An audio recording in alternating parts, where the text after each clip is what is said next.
From Ace Team, the same people that brought us the original Zeno Clash, comes another first-person puncher that defies explanation. Zeno Clash 2, like its predecessor, is entirely focused on Whoa, Brandon, what are you doing? I'm reading the Zeno Clash 2 review. Let me take a look at this. No, this is all wrong. If you're gonna review Zeno Clash 2, man, you gotta talk like Zeno Clash 2. All right, well, you do it. I plan to.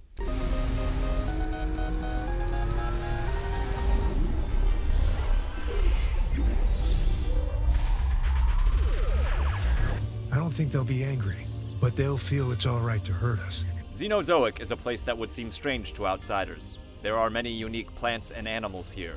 There are also many people here who do not look anything like you. Their clothing is unique and they speak in strange ways. Many of them have scales, claws, or beak mouths. The one called Tutterja has a beak mouth, but also teeth. If we beat up a few thieves, it doesn't matter to us if they chase us for one more thing. Unfriendly people sometimes want to hit you with their fists. If this is the way they are going to be, then it is only right that you hit them with your fists. If you hit them with your fists hard enough, they will leave you alone. Because many people do not want you to free Father-Mother from jail, or to travel through their lands, knowing how to fight is very important. You can punch enemies with your left or right hand, sometimes hitting an opponent many times at once, but you will become tired if you swing too much. You will also become tired if you block many attacks, but if you dodge when someone tries to hit you, you can hit them instead. It feels good to punch their stupid faces, to see them reel and shriek. When someone is dizzy, they can be hit, thrown, and crushed. When you block at just the right moment, you can kick your enemy very hard. If they are knocked off a cliff, they will no longer move. The fight will be over. Now we know golems can be stopped. The best feeling is the feeling when you use your most powerful attacks to quickly defeat others.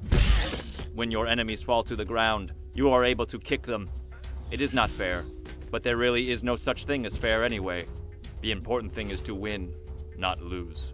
The worst feeling is an unfair fight, where many enemies try to hit you at once. But really, there is no such thing as unfair either. Sometimes you can spin around, kicking whoever is behind you. You cannot choose when to do this, but when you can, it is always a good idea. You can choose when to use weapons. Guns are useful, but they do not feel strong, not like a kick in the head. Friends can also help you fight, though they are not always able to win either. It's possible that someone from another Xenozoic can join you in your Xenozoic, or you can join them on their Xenozoic. This is because of a thing called the internet. But this brings more enemies. Companionship is good, but it might be best to fight alone. There are many things to see in this land, but wandering around can feel empty. Strange men will ask you for strange favors. Get me moths, please. I can't make colors without moths. But the rewards for helping them are very small. Not doing them would be easier. You will find special totems during your travels, which help you grow strong and become a better leader. A good leader can get his follower to move a rock.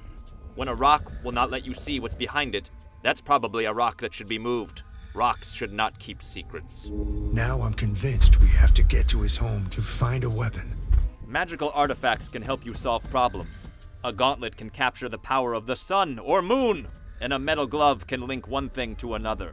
When you hit one thing, the other thing will be hit at the same time.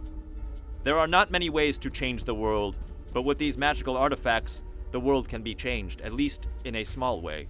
If you were to say that such things make the world more interesting, what you said would be true. Golem is the reason you have to do all of this in the first place. It is hard to understand what Golem means and why he does what he does, but with enough fighting and walking, you will find the answer eventually.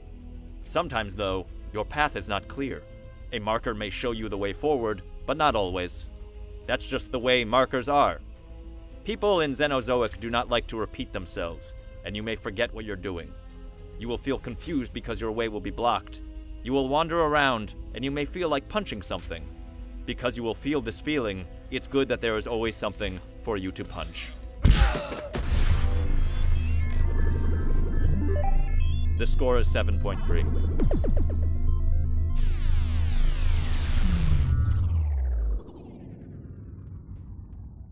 See all of our shows and game reviews now on the brand new GT app on Xbox Live, and the GT Originals iOS app too.